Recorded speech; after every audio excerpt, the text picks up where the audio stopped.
For Fox Sports Next and Scout.com, I'm National Recruiting Analyst Brandon Huffman alongside National Recruiting Analyst Greg Biggins at Laney College in Oakland, where today the Oakland Nike football training camp just concluded. 10 guys today were selected for the opening. On Friday, nobody was selected for the Elite 11, but today, KJ Carter-Samuels, coming off his performance on Friday where you thought he was a top quarterback, earned that golden ticket to the Elite 11 and the opening. What did you see from KJ this weekend? Yeah, I mean, and I thought, and I think you and even KJ said I was better Friday. You know, I think he had a strong arm. I mean, he probably has the strongest arm out of any quarterbacks we saw, and it was a loaded group. You know, really spins the football well, consistently every time. I thought he was probably more accurate on Friday. Today, a little bit high-low, but still, you know, I thought he's got a college frame right now. Big, strong, physical kid. Obviously, live arm. He's smart. Only throws the ball, 3 or 4 times a game at his high school. So you expect a little bit of rawness out of him, but obviously looking for upside and potential, and he was off the charts when it comes to a guy with a lot of high upside ceiling. And yeah, I got locked in for the opening, Elite 11, and well-deserved, I thought.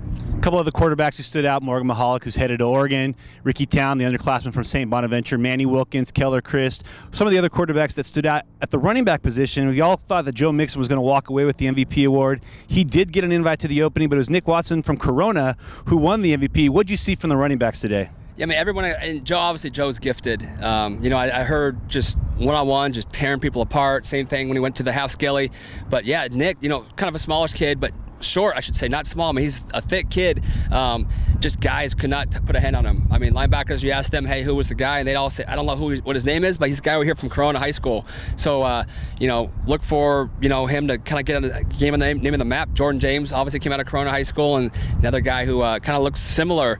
But Joe got the invite for the opening. Again, just so people know, we're not trying to sell the opening, but it's based on film plus in-person performance. So Joe's tape is tremendous, great running back, receiver, safety, you know, 5-star football player. Where's his best position? Still not sure yet, but I mean, 5-star football player for sure. You know, we talk about him getting the invitation to the opening. 2 other guys that got invitations to the opening on offense were Dalton Schultz, the nation's #1 ranked tight end, as well as Micaiah Quick, the nation's #1 receiver. Yet it was Justin Holmes from Sacramento area who won the MVP. A very talented group of receivers, very talented group of tight ends. We saw Schultz, we saw Quick, we saw Holmes, we saw Jalen Harvey have a good day. Your overall impressions of the pass catchers? Yeah, I mean, all those guys. And for me, I love seeing Justin Holmes. I mean, you're the first guy that probably saw Justin Holmes. And, you know, I love it when a guy who no one really knows a lot about ends up getting an MVP. So many of these things are political.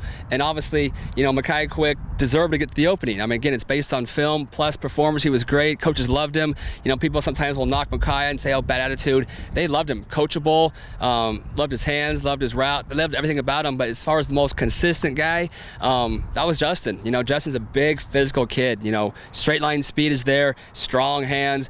I'd love to see him work a little bit more, maybe just on flexibility. Not saying he's stiff, but he can be a little more fluid.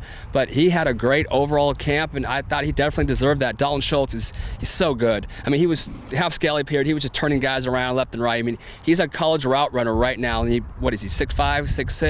He's got soft hands you're going to see. He can play physical when you need him to. He said he thought about taking some reps blocking just because, you know, tight ends do block. And, you know, he's the total package, our #1 tight end. I think he showed it today. You know, you look at Jalen Harvey.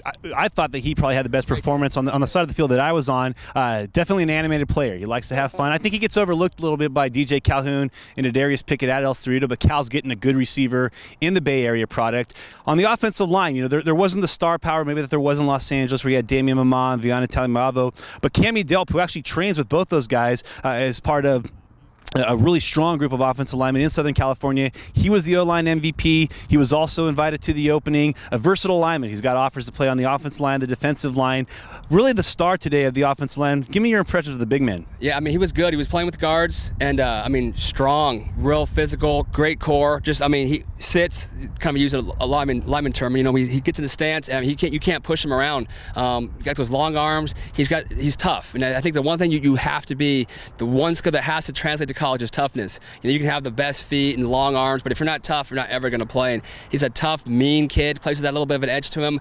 You know, we kind of talked to him afterwards, and, you know, he kind of, hey, was the opening the reason you came out? And he goes, yeah, but when I got out there, I just wanted to mess somebody up, was his word. He did say mess someone up, and he did. You know, he went out there, I think he may have lost 1, maybe 2 reps. Obviously, it's very, very much geared toward D linemen and the one-on-ones, but, you know, great job. Again, that guy he wasn't a guy on everyone's radar ahead of time, went out there, did his thing, and got the invite to the opening. So I know we're both going to be excited to see him out there. Yeah, and I think he's a guy that's going to be looking to make a move in the rankings now that we've gotten a chance to see him. A lot bigger than I think I expected based on the film, based on seeing him last spring. But a guy who is doing what these spring camps are supposed to do, kind of show how far they've come in a year and just even how far they've come since their season. A lot of great action out here this weekend at Laney College for the Oakland Nike football training camp. Stay tuned to Scout.com and Fox Sports Next for all the information, all the latest news and notes from the Oakland NFTC. For Greg Biggins, I'm Brandon Huffman.